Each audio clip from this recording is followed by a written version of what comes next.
Awesome. This is Darren with Leaders in Business Podcast, where CEOs and executives in the digital marketing and social media space share their best advice. It is 6 questions in 9 minutes because leaders know what they're talking about. So let's get to it. So, in a few sentences, just go ahead and tell us who you are and what you do. Thanks for having me first, Darren. I'm really glad to be here. Yeah. My name is Paul Zelizer, and I am a business coach for social entrepreneurs. And then I have an associated business. I'm a podcaster, and we run a membership community of about 300 members around the world. Awesome. And what's the best thing about leading your business? The humans, oh my gosh, people who do social impact work are such caring people with such big hearts and are motivated by making the world a better place. So getting to hang out with people like that, I love what I do because of the humans that I get to work with. That's great. And I hear from other business leaders, that it can be challenging to grow your business, especially in today's environment. What are your thoughts on that? Seth Godin says we live in an attention deficit, an attention economy, right? We have these really short attention spans. And I think that, when people are like competing on sort of the popular platforms like Facebook or Instagram, whatever, the 7-second version is always really, really, really, really hard. So Mm. my suggestion is don't compete there. Create a deep dive place like this, right? We've got a little more time, Darren. You've created a place where you can connect with people and help them out in a way that it's really hard to do in a 13-word Instagram meme. Exactly. And kind of, I took a look at your LinkedIn. It looks like you have a lot of momentum building your community and things like that. What is the best advice that you can give to other business leaders about creating a successful business? Know your values. It's the single biggest thing I suggest that, you know, competing on price or competing on features, right? It's just a hard way to go. But if you know, like, I like to call it your why and your who, and then you can talk about your what. Not that product doesn't matter, your services don't matter, but better understand like what are your values and why. Would I like to talk about your impact goals? What are you trying to move the needle in the world in some very concrete way? And who are you trying to move it with, right? And then when you get into your product and services and it has this feature, or in my work, I do it a little differently, that all matters. But if you start there, you're sunk. There's so many people out there, you just sound like everybody else.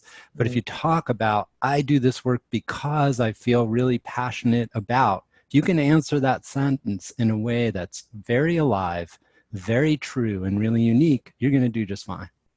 Yeah, and I know you work with a lot of businesses, CEOs, entrepreneurs, helping them do that.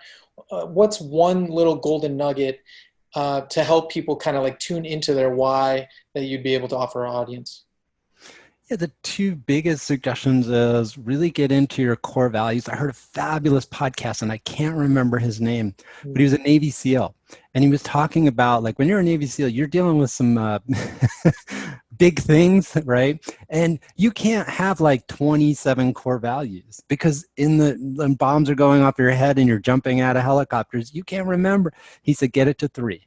Get Mm. 3 core values, get it really crisp, and then use it to remind the people in your network what you're doing. And then when things get chaotic, like they are right now, really turbulent, there's a lot of disruption, things that worked in the past aren't necessarily working right now. But if you remember your core values and they're really crisp, even in the most turbulent experience, it'll help you remember, and it'll also help the people around you remember, like, what are you about? Why are you doing this? What's the needle you're trying to move to make the world a better place with the work you do? And if you haven't yet figured out what you're trying to do to make the world a better place, you're just trying to sell some stuff. Let me just say that marketplace is changing rapidly. People don't just want to buy stuff anymore. They want to know what you're about, why your business makes the world a better place, particularly if they're on the younger end of the age spectrum. And do that work first. If you haven't done it, that's okay. And just, be aware that you're going to have trouble selling and growing a business until you do it. Make it a priority. Get some help if you need it. It's not rocket science. It's about really making time and making it a priority, and then bringing that into your messaging and your marketing. Wow, I love that. Thank you so much for sharing that. And so, what other successful business leaders like yourself would you like to acknowledge and should be on my podcast? One of the people that came to mind, a fabulous friend and colleague of mine named Lisa Renee Hall. Lisa actually was writing about, was one of the, not the UK, Canada's leading podcast experts. She wrote a book on it in 2006, which was like really, no, 2007, really early. Now she's doing this fabulous work using writing as a tool, writing and self-inquiry as a tool to unpack conscious bias. Fabulous, fabulous resource. Built a thriving community on Instagram and Patreon. She's on Patreon. She has like 1,500 plus patrons. Like she's just rocking it. She's now starting a podcast. I adore Lisa and just love following her on social media. She interviewed me the other day. Just go check out the work of Lisa, Leesa, Renee Hall, and just love her work. Awesome. Thank you. I'll check her out. Now for the final fun question, who is the most interesting person to follow on social media and why? I'm a trail runner, Darren, so I don't know if I can pick one, but the whole trail running community, like if you go on Instagram, if you are a trail runner, we do wild things, right? Like for fun, we go run half marathons in the mountains and the places we see. Oh my God, just stunning, stunning, glimpses of the world and nature and the silly things that happen when you're doing kind of, adventure sports. So just like the hashtag, there's probably 24 that I follow. I can't pick just one, but I love the trail runner community. Awesome. Yeah, definitely check that out. Well, Paul, it was a pleasure having you on. How can people find you? Awarepreneurs.com, the first part of the word awareness, second part of the word entrepreneurs, plural. Go check that out. That's where my podcast and the community's at. Perfect. And that's a wrap. This is Darren with the Leaders in Business Podcast. For more insights and ideas, go to our website, leadersinbusinesspodcast.com. Thank you.